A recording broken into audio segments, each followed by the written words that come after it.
Assalamualaikum warahmatullahi wabarakatuh.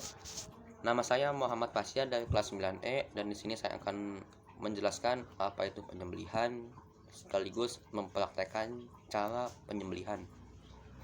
Sebelum kita masuk ke praktek, saya akan menjelaskan terlebih dahulu apa itu penyembelihan. Menurut bahasa, penyembelihan adalah baik dan suci. Penyembelihan adalah memotong binatang dengan alat tajam pada bagian leher, yaitu saluran nafas dan juga saluran makan, sampai saluran makan dan saluran nafas itu putus, sehingga binatang tersebut mati agar halal dimakan. Dalam penyembelihan juga, leher binatang itu gak boleh sampai putus, atau bisa dibilang leher itu jangan sampai terpenggal sebelum hewan tersebut benar-benar mati. Jika hewan tersebut sudah benar-benar mati, maka hewan tersebut boleh kita penggal. Rukun dan syarat untuk orang yang menyembelih adalah: 1. Beragama Islam, 2. Balik dan berakal sehat, 3. Menyembelih dengan sengaja, 4. Menyebut bismillah saat menyembelih, 5. Bisa melihat atau tidak buta. Syarat hewan yang disembelih juga: hewan itu 1. Harus masih hidup, 2. Halal untuk dimakan. Halal untuk dimakan itu kayak sapi, kambing, domba, unta gitu-gitu. Terus juga hewan yang haram untuk dimakan juga, babi itu nggak boleh untuk dijadikan kurban walaupun dia itu hewan ternak. Alat yang digunakan adalah: 1. Benda tajam yang dapat melukai. Jadi sebelum kita lakukan penyembelihan, pastikan dulu alat yang kita gunakan itu benar-benar tajam dan dapat digunakan untuk menyembelih, tidak tumpul. 2. Terbuat dari batu, bambu, besi, dan logam lainnya. 3. Tidak terbuat dari tulang, kuku, ataupun gigi yang sudah dipertajam. Bagian yang disembelih juga seperti saya sebutkan sebelumnya, disembelih di lehernya dengan dipotong urat saluran pernapasan dan urat saluran makannya. Nah, kalau misalkan sapi atau kerbaunya itu berontak habis itu masuk ke lubang, gimana?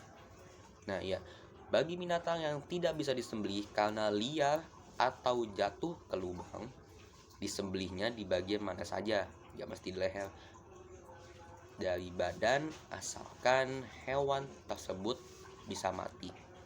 Jadi kalau misalkan sapinya jatuh ke lubang, kita nggak mesti nyembelih sapinya itu di leher, bisa di bagian mana saja, di bagian badan, asalkan hewan tersebut bisa mati. Nah, kalau misalkan ada sapi nih, sapinya itu lagi hamil, itu gimana itu? Janinnya itu boleh dimakan atau enggak? Nah, bila di dalam binatang sembelih ada janinnya dan janin tersebut mati dalam perut induknya setelah induknya disembelih, maka anaknya juga halal untuk dimakan, karena kematiannya itu disebabkan oleh induknya yang disembelih. Jadi kalau misalkan ada sapi yang lagi hamil terus habis itu disembelih, maka janinnya itu yang ada dalam perutnya itu halal untuk dimakan, karena janinnya itu mati karena induknya disembelih. Nah, hal-hal yang makruh dalam menyembelih adalah menyembelih dengan alat yang tumpul. Nah, makanya itu pastikan dulu senjata tajam yang kita gunakan itu sudah benar-benar tajam dan sudah diasah. Jadi hewan itu nggak tersiksa saat kita sembelih. Jadi 1 kali potong, hewannya itu udah terpotong gitu, nggak usah berkali-kali gitu karena senjata tajam tumpul. Terus juga urat nadi kanan dan kiri tidak putus. Nah, seperti yang sudah saya jelaskan tadi, urat nadi dan kanan dan kiri itu harus putus kalau misalkan kita menyembelih. Jangan sampai tidak putus, kecuali leher itu kalau nggak putus emang harus nggak putus. Setelah sapinya mati atau kambingnya mati, baru kita putusin lehernya, kita penggal. 3. Menyembelih sampai putus lehernya. Nah ini dia, kalau misalkan hewannya itu udah benar-benar mati, dia udah kaku, nah baru kita boleh penggal kepala hewan tersebut sampai putus. Kalau misalkan hewan tersebut masih bergerak, masih hidup, nah itu hewan tersebut belum boleh kita penggal.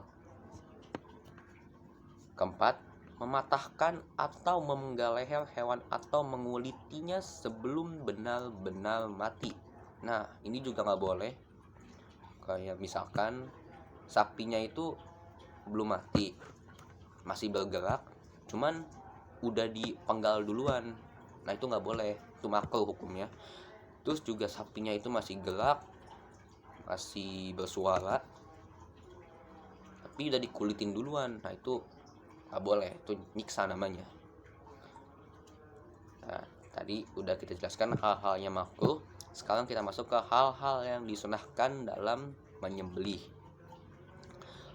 Mengasah alat sembelih setajam mungkin. Jadi sekali potong sapinya itu atau hewan kurbannya itu nggak merasa tersiksa. Menghadapkan ke arah kiblat, rusuk kiri ada di bawah. Nah kalau misalkan hewan tersebut liar atau benar-benar susah ditaklukin, maka sunnah yang ini boleh tidak dijalankan. Jatohinnya aja susah kan, apalagi dihadapin ke kiblat. Nah itu nggak apa-apa kalau nggak dihadapin ke kiblat. Tapi kalau misalkan hewannya itu berontak, hewannya itu antang-antang aja, ya nggak apa-apa. Kita jalankan sunnah yang kedua ini. 3. Membaca basmalah saat menyembelih. 4. Menyembelih di pangkal leher. Oke. Untuk tata cara penyembelihan akan saya jelaskan di selanjutnya. Oke, kita langsung masuk ke praktek penyembelihan. Di sini karena saya nggak punya boneka, jadi modelnya kita pakai kucing saya sebagai hewan, ceritanya hewan yang akan disembelih. Lalu senjata tajam saya, dan tata cara penyembelihannya ialah membaringkan hewan di sisi kiri. Jadi rusuk kirinya itu dibaringkan seperti ini, dan dia menghadap ke arah kiblat. Lalu memegang pisau atau senjata tajam dengan tangan kanan seperti ini. Lalu menahan kepala hewan ketika disembelih. Oke, ketika disembelih tahan kepalanya seperti ini.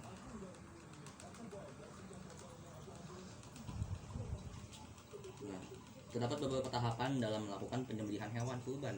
Pertama tentunya seseorang yang hendak menyembelih hewan kurban membaca basmalah, Bismillahirrahmanirrahim, ikuti bacaan salawat untuk Nabi Muhammad, Allahumma sholli ala sayyidina Muhammad wa ala ali sayyidina Muhammad. Langkah ketiga, hewan yang hendak disembelih menghadap ke kiblat. Begitu pula dengan orang yang hendak menyembelih. Posisi hewan kurban dibaringkan di atas lambung sebelah kiri dan diposisikan lehernya menghadap kiblat.